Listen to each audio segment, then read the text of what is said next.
All right, how we doing? Welcome back to the Sports Med Analytics Podcast. I'm your host, Dr. Deepak Chona.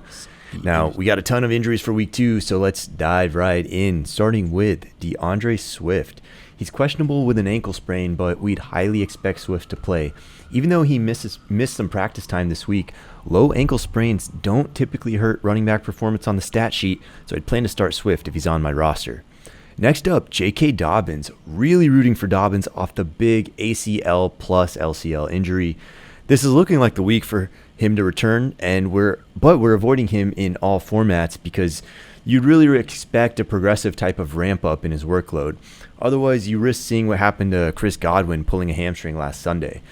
Our database projects the workload limits to come off by about week 6 and Dobbins to look like 85% of his peak self by about week 9. So just have some patience here. He may be useful soon.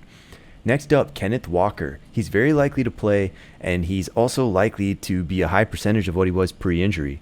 Abdominal and hernia-like groin procedures don't really result in much of a performance dip.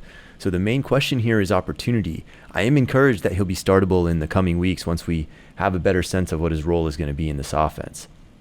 Next, Mike Evans. Very high likelihood that Evans plays. He's commonly been seen on the injury report, but he's generally able to perform pretty well.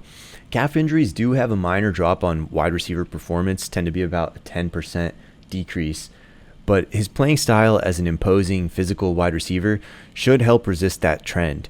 Starting Mike Evans with confidence this week. Next up, Najee Harris. Harris is off the injury report, but even before the week 1 incident, Najee's original Liz Frank foot sprain was still projected to be affecting his performance until about week 3. Now I expect him to play, but I do expect a production dip and an elevated re-injury risk. It wouldn't be that surprising to see Jaylen Warren getting few extra touches out of the Steelers' backfield this weekend. Next, Alvin Kamara. He's in my own fantasy team, and he's battling a rib injury that has kept him out of practice twice this week. Kamara still has a chance to play Sunday, though. The injury is all about pain control, so if he's still able to get on the field, data suggests his performance shouldn't be heavily impacted, but be warned, one big hit could significantly worsen this injury, so it's not really safe to bank on that typical Kamara production.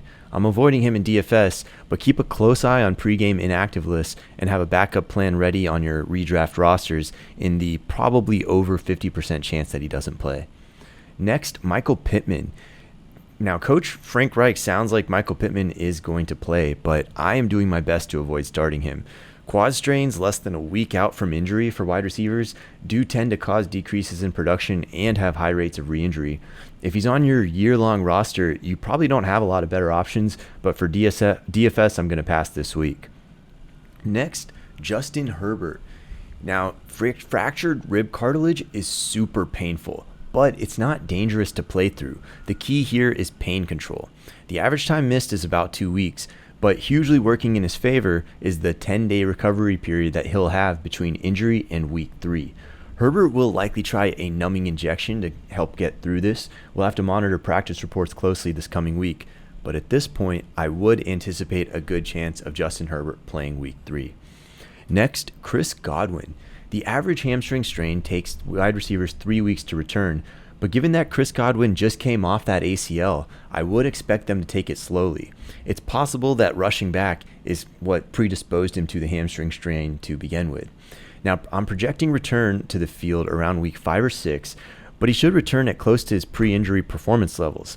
And by the end of the season, Godwin is likely on track to look like a wide receiver 1 or 2. Next up, T. Higgins. Nothing but good news here. Expect T. Higgins to play without restrictions. Wide receivers coming off of concussions tend to bounce right back to their pre-injury form, so I'm starting Higgins with confidence anywhere I have him. Next, Jameis Winston. Quarterbacks have high rates of playing through back injuries, even when they're listed as questionable or limited in practice, as Jameis has been this week. I would expect Jameis to be out there and to look mostly like his pre-injury self. Do keep in mind, though, that a big hit here could make this situation a lot worse. Next, Dak Prescott. Jerry Jones saying Dak may come back from thumb surgery on his throwing hand in 4 weeks feels downright outlandish. Aggressive return timelines are still 5 to 6 weeks, and that's how long Drew Brees took. Anticipate week 7 or 8 for Prescott's return, with him probably not being full strength until their week 10 showdown with the Packers. Next up, Julio Jones. No stranger to the injury report, but returning to practice Friday is a good sign that Jones will suit up. He's often been injured, but we'd be more concerned if he was battling a hamstring strain, which is what kept him out the last 2 years. This status needs monitoring on the pregame reports, as we could get surprised, but I would lean towards Julio being available at close to normal performance level. Next, Keenan Allen. As expected, Allen missed week 2 with a hamstring strain. The average hamstring takes about 3 weeks for wide receivers, but we're hearing his described as mild. Therefore, we'd project a week 3 return at 90% of pre-injury performance levels. There's about a 20% re-aggravation rate for wide receivers in the first few weeks back, but as long as he avoids that risk, then he should be fine to return to your starting lineups pretty much right away. Next, Leonard Fournette. Fournette, another Buck who is no stranger to the injury report, but this time I'd also expect him to play. There's a relatively high re-aggravation rate for hamstrings only 1 week after injury, so buyer beware a little bit. But 3 limited practices in a row this week suggest to me that Fournette is on track for a nearly normal workload. Next, Giants wide receiver Kadarius Toney. A re-aggravation of a training camp hamstring strain does not sound promising here. He's a true game time decision, but I'd lean towards benching him in your fantasy lineups either way, given that this injury just occurred on Thursday in practice. More likely expecting him to play week 3, but still only at about 80 to 90% of his pre-injury level. Next, Rams wide receiver Van Jefferson really had an emerging year last year and figured to be a good fit in the promising offensive role with Robert Woods now gone, as well as OBJ. But Van Jefferson still is out of practice. McVay is calling him week to week. Now, he doesn't look like he'll be on the field very soon. It's not totally surprising given that he had 2 off-season knee surgeries, but with the latest one being during training camp.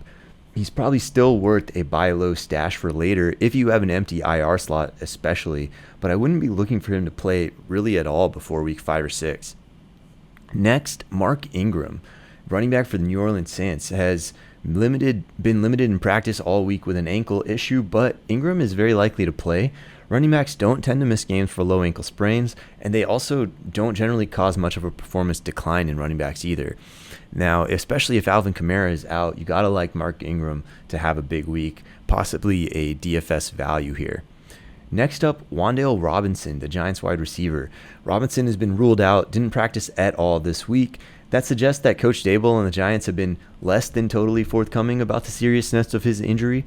Most knee sprains for wide receivers take about 3 weeks, so I'd be looking for Robinson back on the practice field late next week or the week after in probably a limited capacity to start. Next up, Dontrell Hilliard, running back for the Titans. He's listed as questionable, but I'd lean heavily towards him sitting this week. Hamstrings for running backs usually progress through about 3 limited practice before they take the field, so look for week 3 to 4 as the more likely return. Next up, my Houston Texans tight end Brevin Jordan. I'd lean towards him playing through his current ankle injury, but he's a case where you'll need to watch the pregame reports in order to know for sure. If he's out there, don't expect too much impact by the injury on his performance. And that's all we have for you today. Thank you for listening. I am Dr. Deepak Chona. Hit me up on Twitter at SportMDAnalysis, Instagram at SportsMedAnalytics for more content like this, and go win your leagues.